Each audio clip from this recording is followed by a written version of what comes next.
we continue our discussion. Hear me out. Frog के circulatory system के बारे में जानकारी हमें जो दिया गया है वो ऐसा है कि like most of the complex organisms, frog is having close type of circulatory system. Naturally इसमें क्या क्या आएगा? Containing blood vessels and blood vessels and heart. Frog के ब्लड के बारे में अगर हम बात करें, देखिए it is because of the presence of blood vessels that we are calling it as closed type of circulatory system. हमने जो 3 ऑर्गेनिज्म स्टडी किए, कॉकरोच, अर्थवर्म और ये तीसरा भी हमारा फ्रॉग चल रहा है, इन तीनों में पहला जो था cockroach was having open type of circulatory system. Cockroach, because there was no blood vessels in cockroaches. Okay, but other than cockroach, we are looking at earthworm, we are looking at frog. Both of them they are having closed type of circulatory system. Closed type of circulatory system का मतलब ऐसा होता है कि blood जो बह रहा है वो इन ब्लड वेसल्स के अंदर से बह रहा है, इसलिए उसको closed type of circulatory system ऐसा कहते हैं.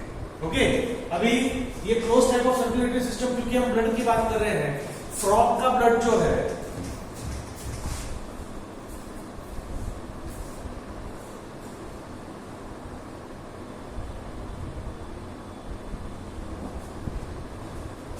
फ्रॉग का ब्लड जो है वो रेड कलर का है, ये पहली बात.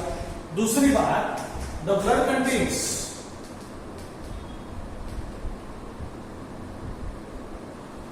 देखिए मैं जो लिखने वाला हूं उसमें से काफी सारी चीजें बिल्कुल ह्यूमन बॉडी को भी लागू पड़ती है, बिल्कुल आपको और मुझको भी. Just like our blood system, frog का ब्लड सिस्टम भी जो है it contains RBCs, it contains डब्ल्यूबीसीज as well as it contains what is called as the blood platelets. ये सभी चीजें उसमें RBC, WBC and blood platelets, ये तीनों चीजें उसमें. ओके, इसमें एक बहुत ही इंपॉर्टेंट पॉइंट, लेकिन थोड़ा ट्विस्ट है अभी इसमें. आरबीसी आपकी बॉडी में भी है. ओके, आरबीसी उधर अर्थवर्म के पास भी थी. ओके, आरबीसी नहीं, हीमोग्लोबिन था उसके ब्लड में डिजॉल्व था अर्थवर्म के, लेकिन आरबीसी रेड ब्लड सेल्स जो है ये आपके पास है, ह्यूमन बींग्स के पास, मैमल्स के पास आरबीसीज है. उसी प्रकार से आरबीसीज जो है वो फ्रॉग के पास भी है, लेकिन इन आरबीसीज में एक फर्क है.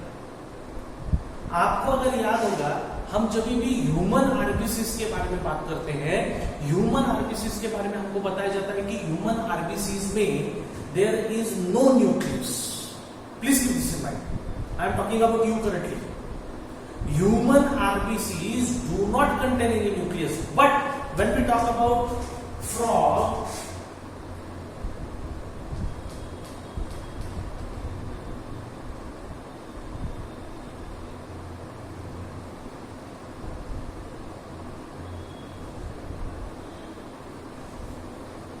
the RBCs in frog they are nucleated, उनमें न्यूक्लियस है. Are you getting this? Okay, ये इतना इंपॉर्टेंट पॉइंट है, you'll be surprised to know. पिछले 20 years में, since past 20 years of examination, medical entrance related examination, this question related to this information has been asked more than 40 times in various different examinations that were conducted earlier for the admission to medical colleges. अभी ये 3-4 साल में NEET examination, एक ही examination pan India के लिए शुरू हो गया है, नहीं तो पहले वैसा नहीं था. ओके, पहले कैसा था, स्टेट वाइज अलग अलग एंट्रेंस एग्जाम्स होते थे, लेकिन कई अलग अलग प्रकार के एंट्रेंस एग्जाम्स में ये सवाल पूछा गया है कि आरबीसी जो है फ्रॉग का उसमें न्यूक्लियस है. बच्चे कंफ्यूज क्यों हो जाते हैं? क्योंकि बच्चे क्या लर्न करके जाते हैं? बच्चे ह्यूमन सिस्टम लर्न करके जाते हैं, और वो ह्यूमन सिस्टम क्योंकि हम काफी सालों से पढ़ रहे हैं उसके बारे में, तो हमारे माइंड में कहीं तो ये पक्का बैठा हुआ रहता है कि human RBC is without nucleus. तो वो without nucleus, RBC without nucleus, RBC without nucleus, ऐसा कहते कहते सडनली वी स्टार्टेड सेइंग और वी स्टार्ट आवर अजम्पशन कि कहीं भी आरबीसी दिखा तो वो विदाउट न्यूक्लियस ही होगा। यहां पे वैसा नहीं है। Moving ahead, there is another liquid, या फिर before we talk about that liquid,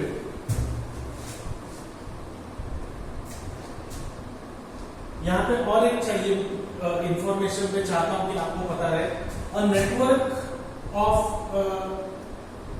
blood vessels connected to kidney, frog की किडनी। आपने फ्रॉग का जो सिस्टम का डायग्राम ड्रॉ किया था 2 दिन पहले, उसमें आपने फ्रॉग का किडनी ड्रॉ किया होगा, एक बार देख लीजिए प्लीज। तो ब्लड वेसल्स का वो नेटवर्क जो किडनी से कनेक्टेड है उसे कहते हैं renal portal system. And to liver, kidney को जो कनेक्टेड है उसे कहते हैं रीनल पोर्टल सिस्टम, और लीवर को जो कनेक्टेड है उसे कहते हैं hepatic portal system. Renal portal system and hepatic portal system. Okay, तो थोड़ा सा हमने ब्लड के बारे में बात कर लिया, थोड़ा सा ब्लड वेसल्स के बारे में बात कर लिया, हार्ट के बारे में भी बात करेंगे। फ्रॉग का जो हार्ट है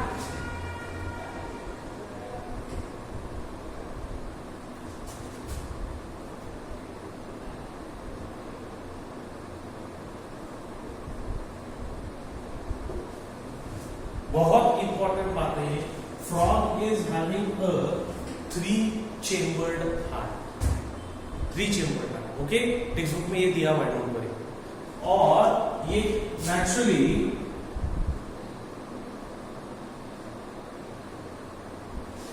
देखिए, ह्यूमंस के बारे में जब बात किया जाता है, आपके बारे में अगर if you are discussing about your heart, human heart, हमें बताया जाता है कि ह्यूमन हार्ट इज 4 चेम्बर, ऊपर 2 चेम्बर, नीचे 2 चेम्बर। ऊपर के 2 चेम्बर जो है उनको एट्रियम कहते हैं या फिर उनको ऑरिकल्स कहते हैं। It is one and the same, atrium नहीं तो ऑरिकल्स। आपको स्टैंडर्ड 10th में था वो लाइफ प्रोसेसेस नाम के चैप्टर में ह्यूमन हार्ट का डिस्क्रिप्शन था आपको। ऊपर के जो 2 चेम्बर्स है, ह्यूमन हार्ट की बात चल रही है, ऊपर के जो 2 चेम्बर्स है उन्हें कहते हैं एट्रियम नहीं तो ऑरिकल्स, और नीचे के जो 2 चेम्बर्स है उन्हें कहते हैं वेंट्रिकल्स। आई होप आपको थोड़े वो नाम याद आ रहे होंगे अभी, ऑरिकल्स एंड वेंट्रिकल्स, नहीं तो एट्रियम एंड वेंट्रिकल्स। ऐसे ह्यूमन हार्ट जो है उसमें 4 चेम्बर है, ऊपर 2 नीचे 2। लेकिन अगर फ्रॉग की बात करें, फ्रॉग के हार्ट में सिर्फ 3 चेम्बर है, 2 atrium and 1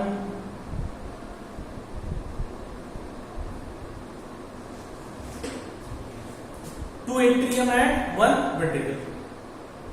Are you getting this? Okay. तो राइट एट्रियम, उसके पास आता है डीऑक्सीजनेटेड ब्लड,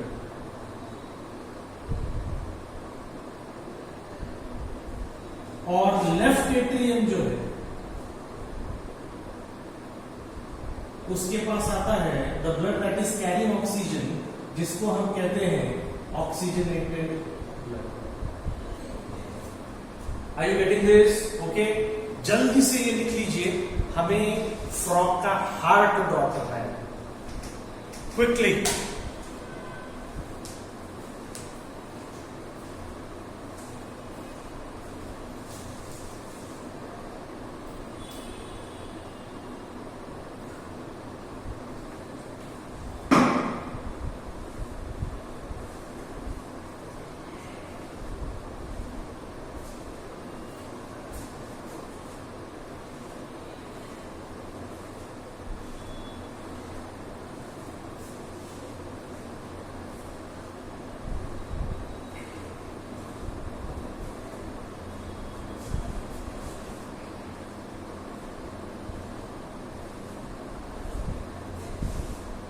आरबीसीज न्यूक्लिएटेड है, इस इंफॉर्मेशन को मत भूलिए। और ये सिर्फ फ्रॉग में ही बताया गया है हमको, ओनली इन द फ्रॉग।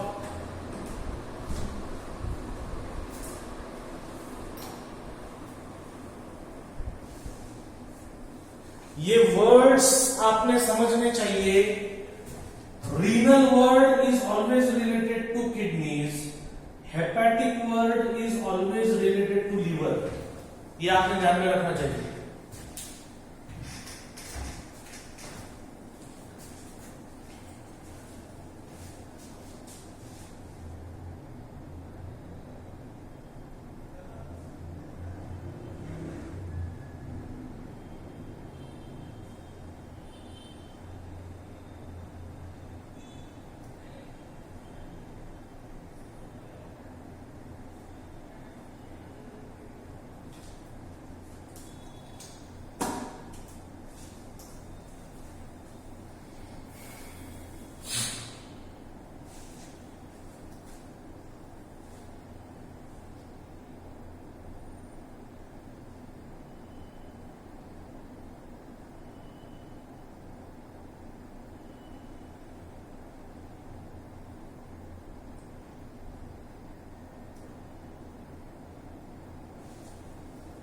चलिए, हो गया सबका?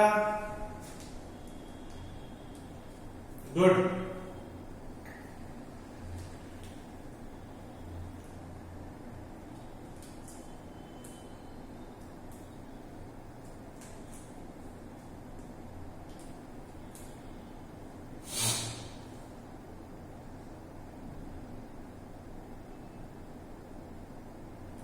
लिखिए, आराम से लिखिए। धनश्री, डोंट वरी बेटा, take your time.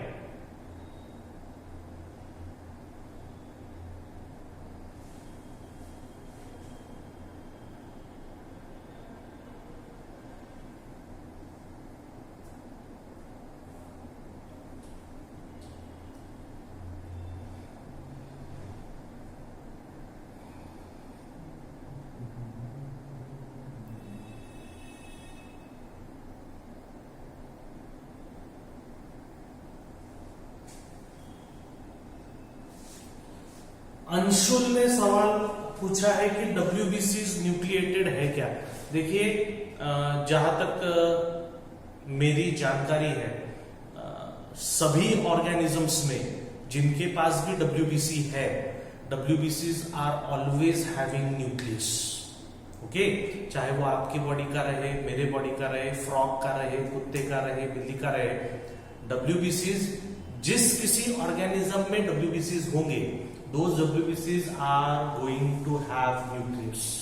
On the contrary, आप एक आज काम कीजिए, घर में अगर किसी का ब्लड रिपोर्ट होगा किसी न किसी का घर में ब्लड रिपोर्ट होगा, your parents, your grand parents, उसमें WBCs देखिए, WBCs की रेंज लिखी हुई रहती है। और आपने उसमें क्या देखना चाहिए कि WBCs के बारे में जब जानकारी कहीं छपी हुई रहती है, तो उसमें दिया रहता है कि WBCs में भी अलग अलग प्रकार रहते हैं। ओके, जैसा एक प्रकार है व्हाट इज कॉल्ड एज न्यूट्रोफाइल्स, एक प्रकार है व्हाट इज कॉल्ड एज इओसिनोफाइल्स, बेसोफाइल्स। ये जो नाम है WBCs में, ये जो अलग अलग प्रकार के सेल्स है, एक्चुअली इन सेल्स को पहचाना कैसे जाता है? They are identified. जस्ट अगर ऐसा देखकर पहचानना है कि अरे ये मैंने आपके सामने WBC रखा है, मुझे पता हो कि ये न्यूट्रोफाइल है, बेसोफाइल है, इओसिनोफाइल है, ये जस्ट ऐसा सिंगल ग्लिम्स में एक ही बार देखकर अगर बताना है, तो एक्चुअली उसके न्यूक्लियस का शेप कैसा है, ये देखकर वो आइडेंटिफाई किया जाता है। ओके, तो WBC में न्यूक्लियस है, और वो न्यूक्लियस बहुत ही इंपॉर्टेंट है, क्योंकि न्यूक्लियस देखकर बताया जाता है कि वो किस प्रकार का WBC है। Anyway, let's move ahead. We are supposed to draw the heart of the frog. Text में नहीं है, टेक्स्ट में उन्होंने सिर्फ फ्रॉग के हार्ट से रिलेटेड कुछ डिटेल दिए हुए हैं। उन्होंने बताया 3 चेम्बर हार्ट है, अच्छी बात है, कौन से चेम्बर में से कौन सा ब्लड बह रहा है वगैरह ये भी बताया है। एक और एक इंपॉर्टेंट जानकारी उन्होंने दिया हुआ है। I want you to write this statement please. एक स्टेटमेंट लिखिए नेक्स्ट लाइन पे, the heart of the frog, please right it, the heart of the frog is externally covered by, the heart of the frog is externally covered by a membrane called pericardium. Please लिखिए और इसको underline कीजिए, इस word को, is externally covered by a membrane called as pericardium.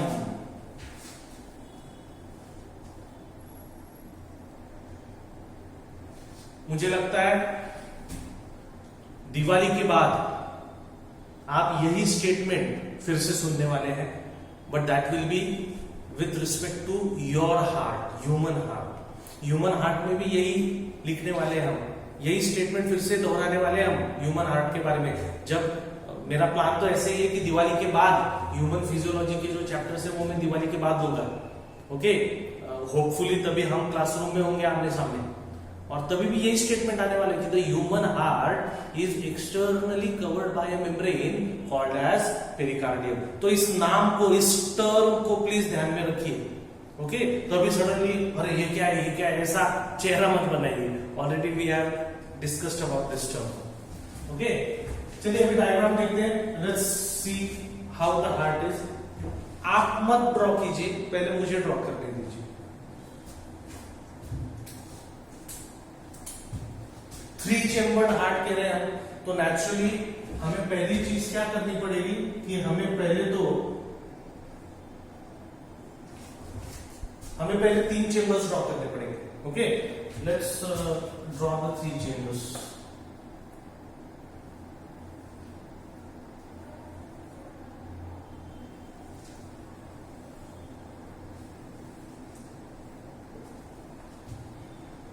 आप कौन draw कीजिए, क्योंकि बहुत सारी चीजें ड्रॉ करके बाद में इरेज करनी पड़ती है, आपकी गड़बड़ हो जाएगी। तो पहले मुझे ड्रॉ करने दीजिए।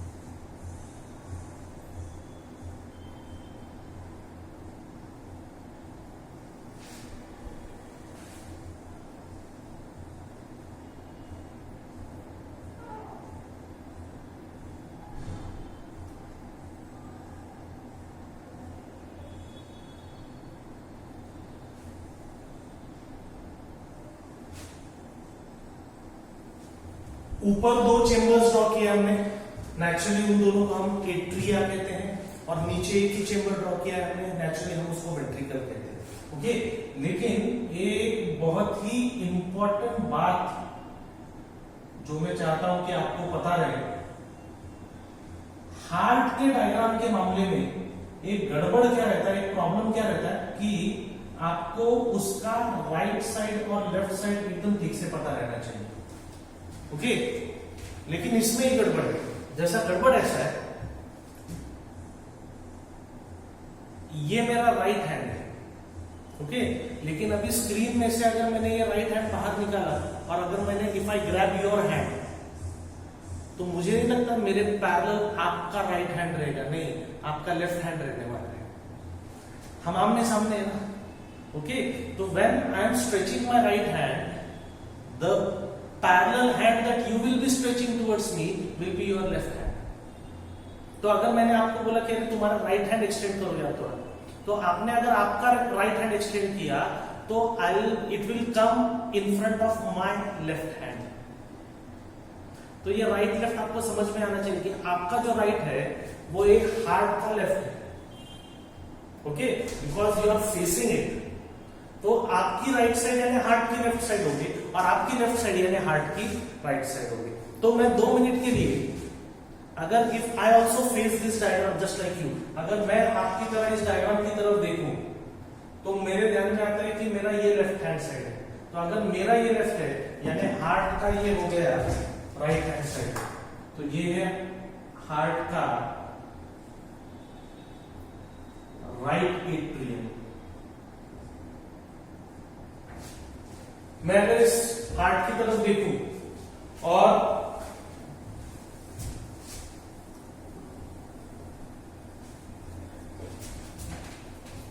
if I look at this heart and this is my right hand, naturally ये हो गया उसका लेफ्ट एट्रियम।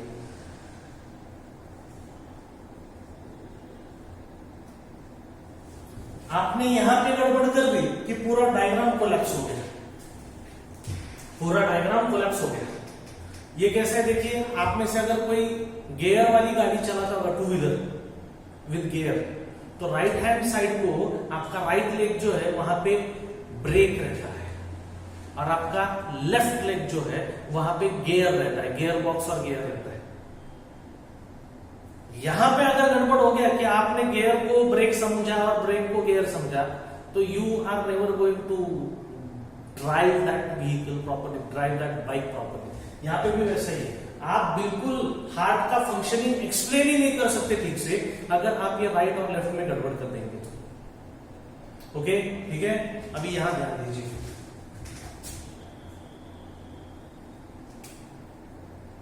ऑफ कोर्स ये क्या हो गया, ये आपका कॉमन एक ही है, ये हो गया आपका या ये हो गया फ्रॉग का वन कॉमन वेंट्रिकल। अभी यहां से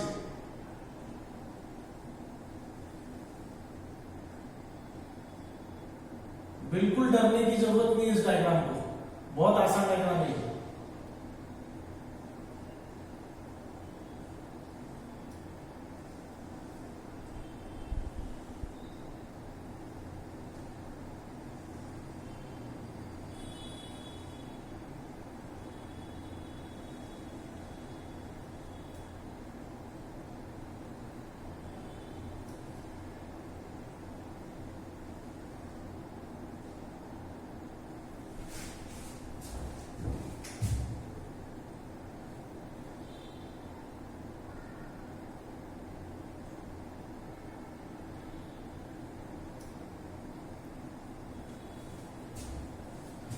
ब्रांचिंग देखिए उसका, मैं अभी आपको क्या बता रहा हूं देखिए।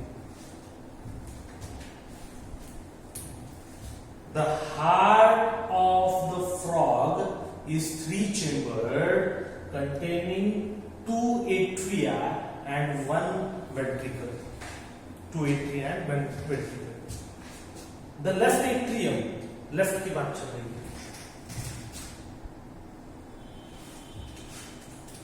The left atrium receives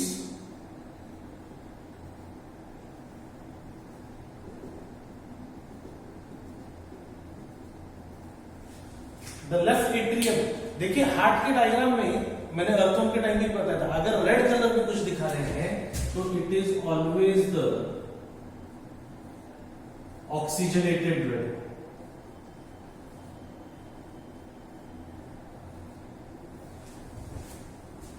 The left atrium receives the oxygenated blood. ये blood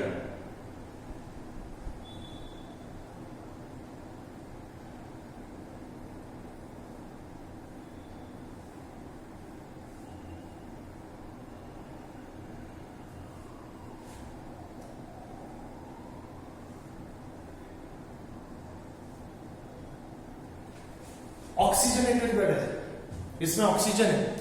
शायद वो ऑक्सीजन स्किन में से आया होगा या नॉस्ट्रिल, ब्यूकल कैविटी और लंग्स में से आया होगा, कहीं से भी आया होगा। Ultimately this oxygenated blood is provided to the complete body. Oxygen क्या कर रहा है, उस ऑक्सीजनेटेड ब्लड को पूरी बॉडी में ट्रांसपोर्ट किया जाएगा। वो ब्लड जिस ऑर्गन में जाएगा, जिस टिश्यू में जाएगा, उस टिश्यू को, उन सेल्स को ये ऑक्सीजन देगा। एंड इन रिटर्न ये क्या देगा, ये कार्बन डाइऑक्साइड देगा।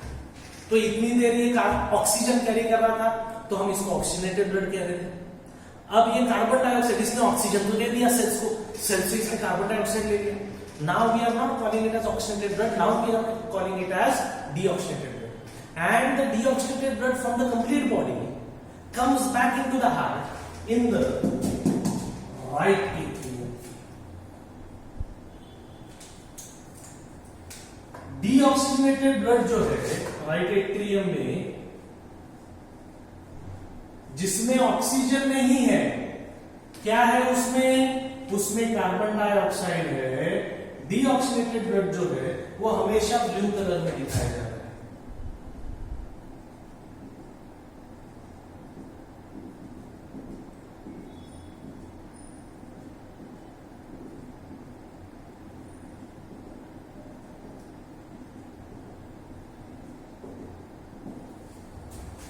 Okay, and now you see what is happening. ये ऑक्सीजनेटेड ब्लड जो था, ऑक्सीजनेटेड की बात करूं, जो लेफ्ट एट्रियम से ये बॉडी की तरफ जब जा रहा था, इसको बॉडी की तरफ लेके जाने का काम जो आर्टरी कर रही थी, उस आर्टरी को कहते हैं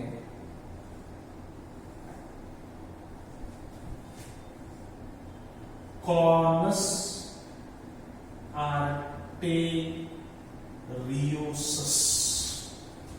मेरा स्टेटमेंट क्या है देखिए, conus arteriosus carries the oxygenated blood from the left atrium to the complete body.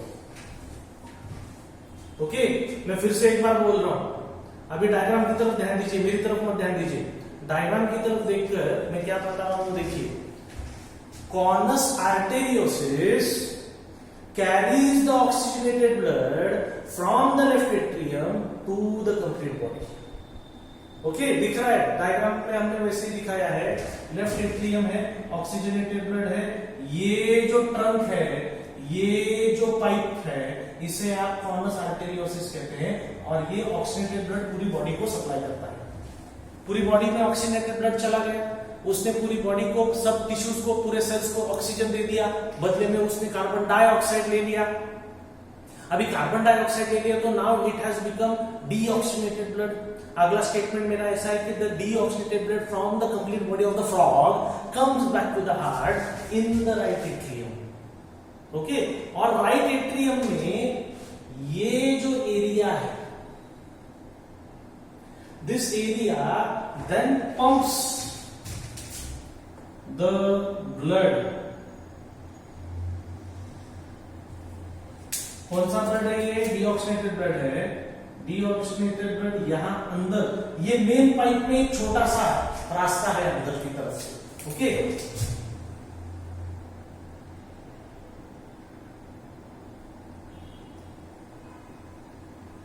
ये डीऑक्सीजनेटेड ब्लड इधर चला जाता है और ये खुलता कहां है? अंदर चला गया, खुलेगा कहां पे? ये देखिए, ये ऐसे खुलता है।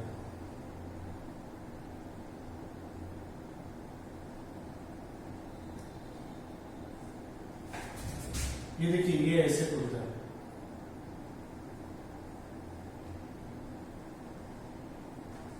और ये जाता है टुवर्ड्स द, कहा जाता है ये towards the lungs. Okay, deoxygenated blood है ना, ये लंग्स की तरफ जाएगा। डीऑक्सीजनेटेड ब्लड है, उसमें कार्बन डाइऑक्साइड है, कार्बन डाइऑक्साइड ये लंग्स को दे देगा। लंग्स में से फिर फ्रॉग क्या करेगा? उस कार्बन डाइऑक्साइड को बाहर ब्रीथ कर देगा। या फिर दूसरी बात ये है कि क्योंकि उसने लंग्स में कार्बन डाइऑक्साइड दे दिया, लंग्स में ऑलरेडी जो ऑक्सीजन प्रेजेंट था वो भी ब्लड में चला जाएगा, तो लंग्स की तरफ जो ब्लड गया वो डीऑक्सीजनेटेड था, लेकिन लंग्स से वापस हार्ट की तरफ जो आएगा वो ऑक्सीजनेटेड आएगा। ओके, और इसमें सबसे इंपॉर्टेंट बात ये है कि राइट एट्रियम से ब्लड जब इस एरिया में जाता है, इस एरिया में, इस एरिया को कहते हैं दिस एरिया, क्योंकि इस एरिया से फिर ब्लड लंग्स की तरफ भेजा जाता है। This area is called as sinus venosus. क्या कहते हैं उसको, साइनस वेनोसिस। तो मेरा स्टेटमेंट देखिए क्या है, मेरा स्टेटमेंट ऐसा है कि right atrium receives deoxygenated blood from the complete body, from the right atrium the deoxygenated blood goes into a triangular area, ये रफली ट्रायंगुलर रहता है एक्चुअली, हमें उतना भारी ड्रॉ नहीं करना है, into sinus venosus, and from the sinus venosus the deoxygenated blood is pumped towards the lungs। कहा जाता है ये, ओके, आई बात ध्यान में, ठीक है। ये धीरे धीरे, इसमें और एक बात ध्यान में रखिए, इसका मतलब ये भी होता है कि वेंट्रिकल में जब ब्लड आता है, ये दोनों ब्लड डायरेक्ट पाइप में नहीं जाते, ये पहले वेंट्रिकल में आएंगे और फिर पाइप में जाएंगे, लेकिन इसका मतलब ये भी होता है कि ये दोनों ब्लड जो है ये थोड़े थोड़े, वेंट्रिकल क्योंकि एक ही है, तो ये oxygenated blood as well as deoxygenated blood, ये दोनों भी ब्लड थोड़ा थोड़ा मिक्सअप हो जाते हैं in the ventricle, single ventricle. Are you getting this? Okay, जल्दी से ये ड्रॉ कीजिए, please draw this.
Please draw it properly.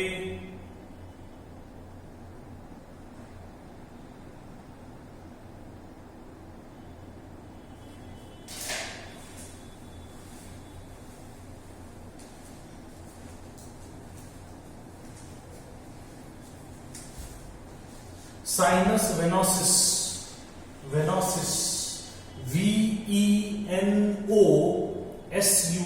मुझे लगता है वहां पे थोड़ा चमक रहा है, मैं यहां पे लिख देता हूं।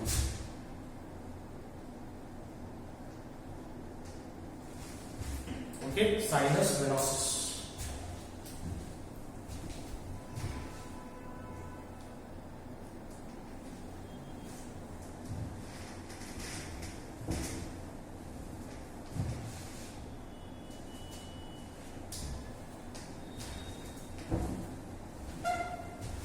हर्षल ने सवाल पूछा है कि सर अभी एम्स और नीट अगर मर्ज हो गए हैं तो नीट का पैटर्न चेंज हो गया क्या? मैंने इस बारे में ऑलरेडी बता दिया है कि एम्स नीट में मर्ज हुआ है, नीट एम्स में नहीं मर्ज हुआ है, तो नीट ने चेंज होने की कोई जरूरत नहीं है।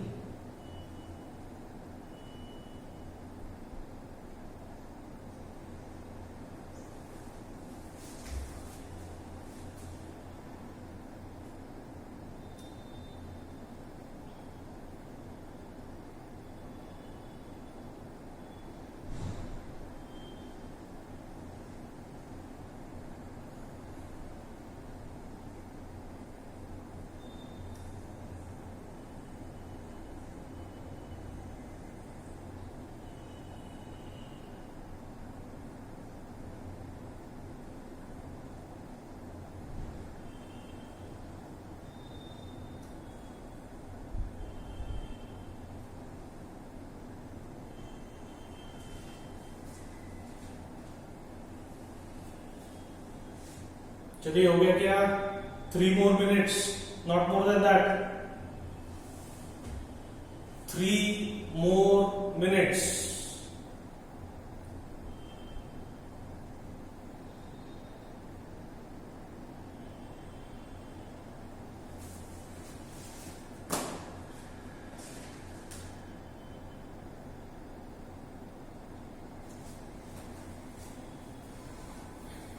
गुड, अच्छी बात है।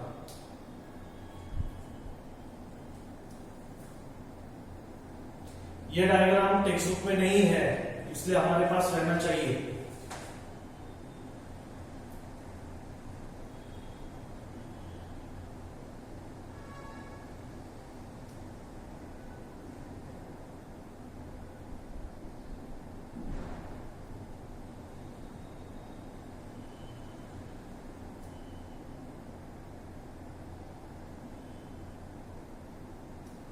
Good good good good.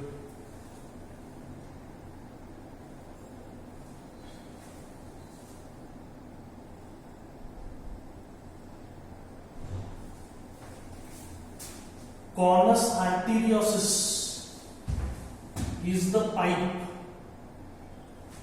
sinus venosus is the region, it is the area। ये डिफरेंस भूलना नहीं है, ओके?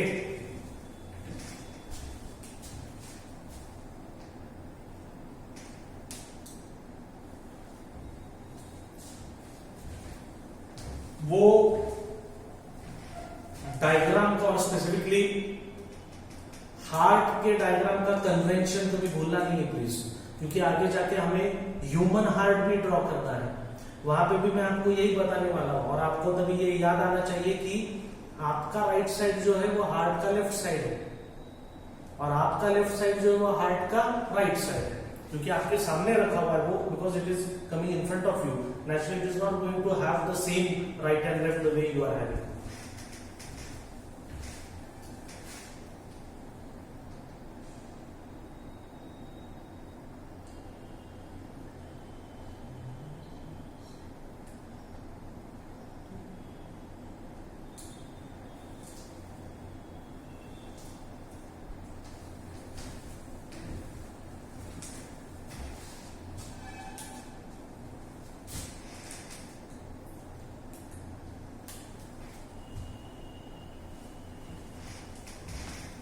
कोई भी हार्ट स्क्वायर शेप में नहीं होता है, ये हम रफ डायग्राम निकाल रहे हैं। It is just for you to understand and for the ease of drawing it.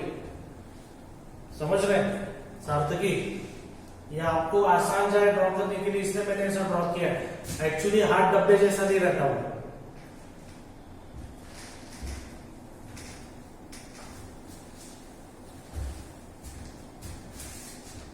चलिए आई एम इरेजिंग दिस। एक स्टेटमेंट लिखिए प्लीज, एक स्टेटमेंट लिखिए।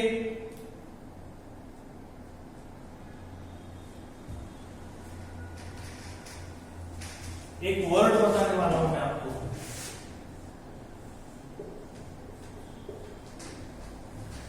एक स्टेटमेंट लिखिए प्लीज। स्टेटमेंट ऐसा है, the lymph, the lymph is the fluid The lymph is the fluid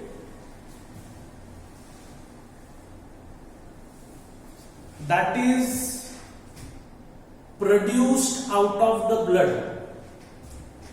Lymph is the fluid that is produced out of the blood.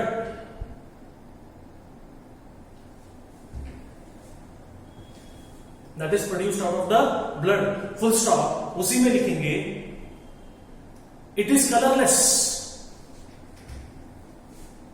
It is colorless and carries या and transports. Lymph काम क्या करता है? And transports nutrients, WBCs, WBCs, etc. in the body of the frog. In the body of the frog. देखिए जैसे आपके body में है वैसा ही फ्रॉग के बॉडी में भी लिम्फ नाम का एक फ्लूइड रहता है. आगे जाके हम एक चैप्टर में बहुत डिटेल में बात करना है, इसलिए मैंने यहाँ पे सिर्फ 2 लाइंस में ये मेंशन किया है. टेक्स्ट बुक भी ज्यादा बता नहीं रहा है फ्रॉग के बारे में, लेकिन मैं आपको इतना ही बताना चाहता हूं कि लिम्फ ये ब्लड में से ही बना हुआ एक फ्लूइड है.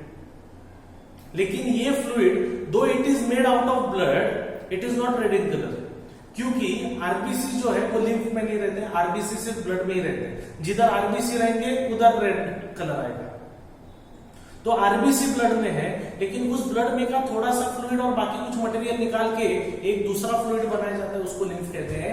ये लिम्फ जैसा ब्लड फूड कैरी करेगा, न्यूट्रिएंट्स कैरी करेगा, अलग अलग चीजें कैरी करेगा, ब्लड भी आरबीसी और डब्ल्यूबीसी कैरी कर रहा है, उसको हेल्प करने के लिए, मदद करने के लिए पैरेलल ऊपर वाले ने ये सिस्टम बनाया हुआ है, where the lymph is also flowing and it is also carrying some amount of nutrients, it is also carrying some amount of डब्ल्यूबीसीज.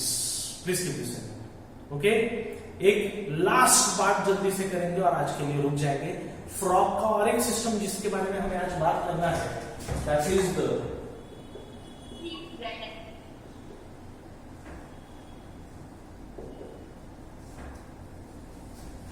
Excretory system. मैं चाहता हूं कि 2-3 दिन पहले आपने वो जो डायग्राम ड्रॉ किया था, उस डायग्राम की तरफ प्लीज एक बार जाइए. आपके नोटबुक में है वो diagram.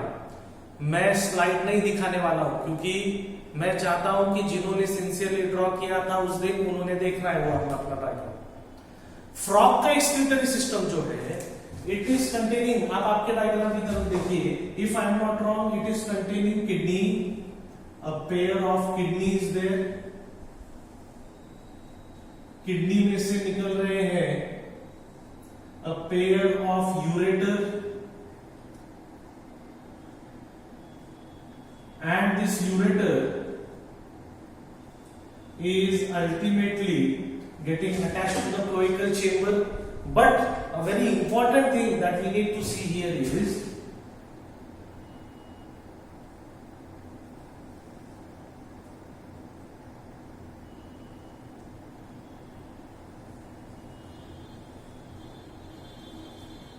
there is a pair of urinary bladder. Pair है ब्लैडर का भी, ब्लैडर का एक पार्ट इधर एक पार्ट इधर, तो ये पेयर हो गया. और किसका पेयर है?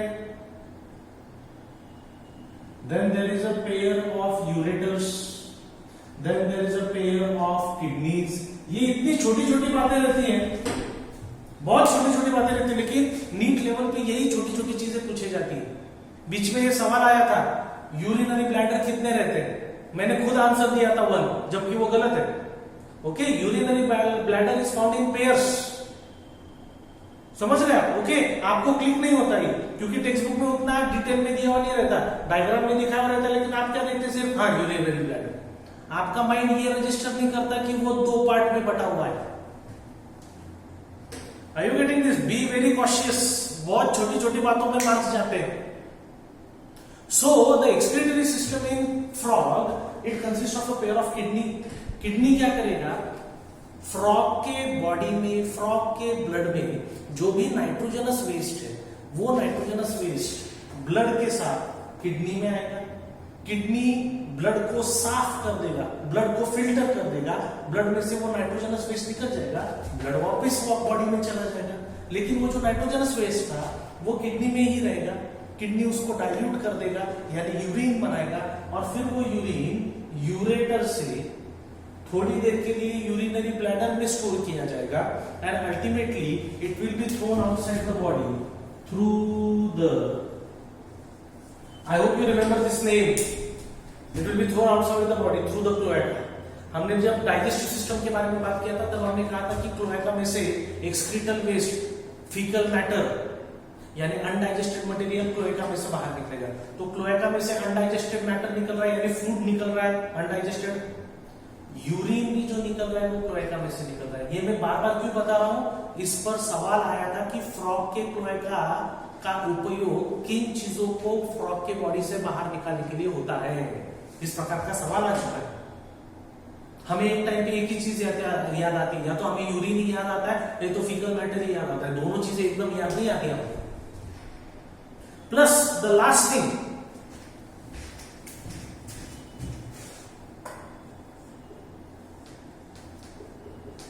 adult frog is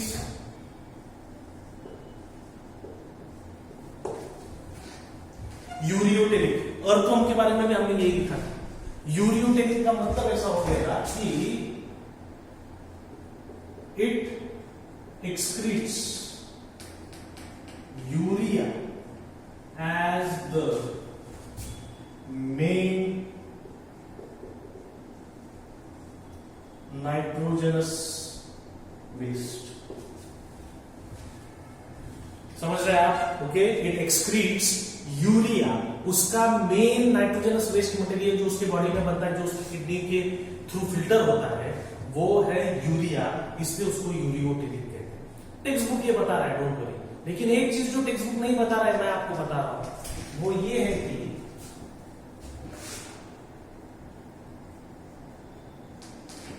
लेकिन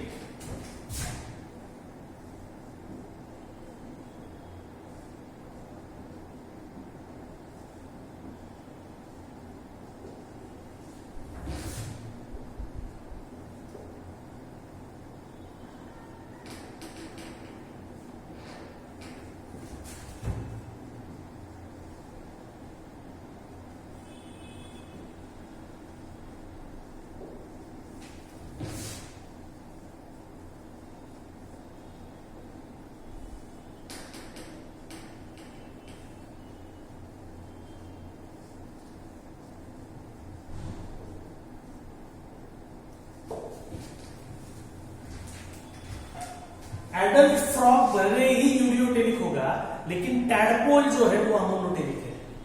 अर्थवर्म के बारे में भी मैंने आपको बताया था, अर्थवर्म के बारे में भी मैंने आपको जानकारी दिया था कि अर्थवर्म यूरियोटेलिक है, उसका main nitrogenous waste material urea है। लेकिन मॉनसून के सीजन में वो अर्थवर्म अमोनोटेलिक हो सकता है। मॉनसून में क्यों? मैंने आपको बताया था कि अमोनिया जो रहता है, when ammonia is formed in the body as a nitrogenous waste, ammonia is very very very very toxic, तो उसको बहुत डाइल्यूट करना पड़ता है और फिर बॉडी के बाहर फेंकना पड़ता है। उसको बहुत डाइल्यूट करने के लिए बहुत बड़ी मात्रा में वाटर की जरूरत पड़ती है, बहुत बड़ी मात्रा में वाटर वेस्ट जाता है in the form of urine. Earthworm को बारिश के सीजन में परवड़ता है ये कि ठीक है, बॉडी में से वाटर लॉस हो रहा है ना, कुछ फर्क नहीं पड़ता, बारिश का मौसम है, मैं और पानी बॉडी में ले लूंगा। Same thing with frog. Adult frog ध्यान में रखिए, एडल्ट फ्रॉग सिर्फ और सिर्फ रिप्रोडक्शन के टाइम पे पानी के अंदर जाता है। अभी आपको बारिश के सीजन में जो फ्रॉग्स दिख रहे हैं पानी के अंदर, एक्चुअली आपको पानी के अंदर कम दिखते, वो पानी के इर्द गिर्द ज्यादा दिखते हो, but it is only during reproduction that they enter inside the water. Otherwise adult frog हमेशा जमीन पे रहता है और उसको पता है क्योंकि मैं जमीन पे हूं, मुझे पता नहीं मेरे आसपास पानी मिलेगा नहीं मिलेगा, इसलिए वाटर कंजर्वेशन के लिए वो जब अपना मेन नाइट्रोजन मटेरियल बाहर फेंकता है, वो अमोनिया बाहर नहीं फेंकता, वो यूरिया बाहर फेंकता है। क्योंकि एडल्ट फ्रॉग को पता है यूरिया जो है as compare to ammonia, urea is less toxic, उसका जो पॉइजनसनेस है वो थोड़ा कम है, उसका जो टॉक्सिसिटी जो है, जहरीलापन जो है यूरिया का वो थोड़ा कम है। सो नेचुरली उसको डाइल्यूट करने के लिए कम पानी की जरूरत पड़ती है। उस यूरिया को, उस यूरिन को बाहर फेंकते टाइम कम पानी बाहर फेंका जाता है, यानी वाटर का कंजर्वेशन होता है, वाटर का प्रिजर्वेशन होता है, वाटर की बचत होती है बॉडी में। एडल्ट फ्रॉग को प्रवृत्ता है। तो एडल्ट फ्रॉग जो है वो यूरिया बाहर फेंकेगा, लेकिन फ्रॉग एडल्ट होने से पहले जब बच्चा था, आपको पता है टैडपोल यू नो, बच्चे के स्वरूप में जब वो रहता है तो वो प्योरली एक्वेटिक रहता है। पानी के अंदर रहने की वजह से it behaves as a monotelic organism. Okay, ऊपर का पार्ट टेक्स्ट बुक में है, नीचे का पार्ट एग्जाम में पूछा जाता है। इतना लिख लीजिए please. We are stopping here. Thank you very much. Please write this down.